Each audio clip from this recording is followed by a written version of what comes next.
क्या उस वायरस की मौजूदगी में फॉरेन टीमें ट्रैवल करेंगी? और ये बताए, बांग्लादेश के बगैर वर्ल्ड कप की लेजिटिमेसी क्या होगी? फीका नहीं पड़ गया ये माहौल?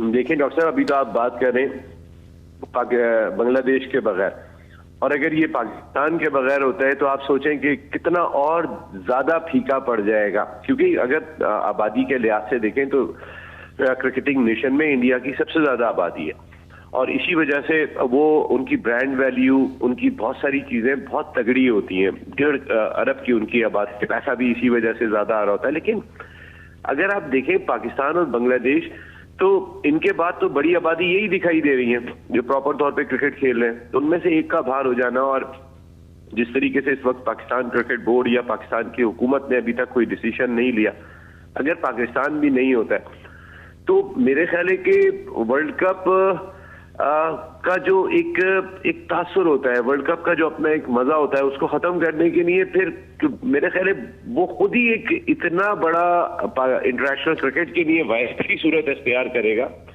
क्योंकि ये अफोर्ड नहीं कर सकते इस वक्त इंटरनेशनल क्रिकेट काउंसिल हो या जो भी हो कि बांग्लादेश के बाद पाकिस्तान भी बाहर हो जाए। ये आईओसी नहीं है, ये फीफा नहीं है कि जिसके 210 ममालिक हैं, 2 को बैन कर दो, 4 पे पाबंदी आयद कर दो और उसके बाद जो है वो क्रिकेट करा लो। ये तो खेलते ही 10 मुल्क हैं। अब आप मुझे बताएं ना कि आपने जिसे चेंज किया उसकी जगह स्कॉटलैंड की टीम को आप लेकर आए। अगर पाकिस्तान चेंज होता है तो आप किसको, युगांडा को लेकर आएंगे? वो आज आइसलैंड वालों की जो है वो एक जबरदस्त किस्म की एक उन्होंने मज़ाहिया ट्वीट किया है कि भाई अगर हम नहीं आएंगे, अगर पाकिस्तान बाहर हो जाता है तो कहने का मकसद है कि ये गलत सिमत में क्रिकेट की रवानी है। मेरा ख्याल है बांग्लादेश भी बाहर नहीं होना चाहिए था, कोई ना कोई रास्ता जरूर बनाते। अगर इंडिया ये कह सकता है कि पाकिस्तान में सिक्योरिटी का मसला है और पाकिस्तान ये कह सकता है कि इंडिया में सिक्योरिटी का मसला है, तो ये किसी को भी हो सकता है।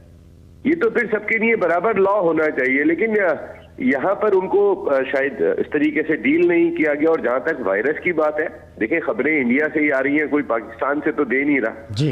ये वायरस की खबरें जितनी भी आई हैं वो तमाम की तमाम इंडिया से ही आई हैं।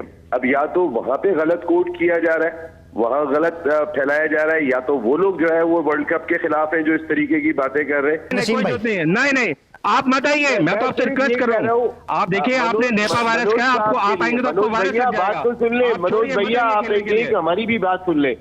आप मुझे सिर्फ ये बता दें, आपकी अपोजिशन खिलाफ थी, आपके लोग खिलाफ थे, आपके तमाम लोग खिलाफ थे, इसके बावजूद आपकी टीम एशिया कप खेलने इमारात आई। हालांकि आप होस्ट कर रहे थे, आपने वो इमारात में किया। क्यों आई भाई?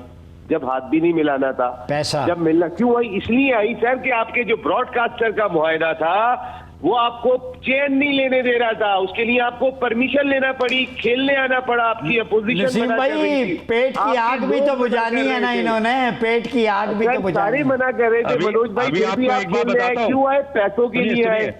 तो अब भी आप पैसों के लिए पाकिस्तान को लाओगे, आप उसके बगैर गुजारा नहीं करोगे। बिल्कुल जरूरत नहीं है। आप पहले तो परसों वाला मैच बायकॉट करें, अंडर 19 वाला, उसे मत खेलिए। सबसे बड़ा झटका लगेगा बच्चों को भी सिखा दिया कि हाथ नहीं मिलाओ। आपने तो बच्चों को भी सिखा दिया। हमारे बच्चों को हम ये नहीं सिखाते जी, हमारे बड़े ही लड़ते, बच्चे नहीं लड़ते। बच्चों को बचपने में तमीज सिखाई जाती है।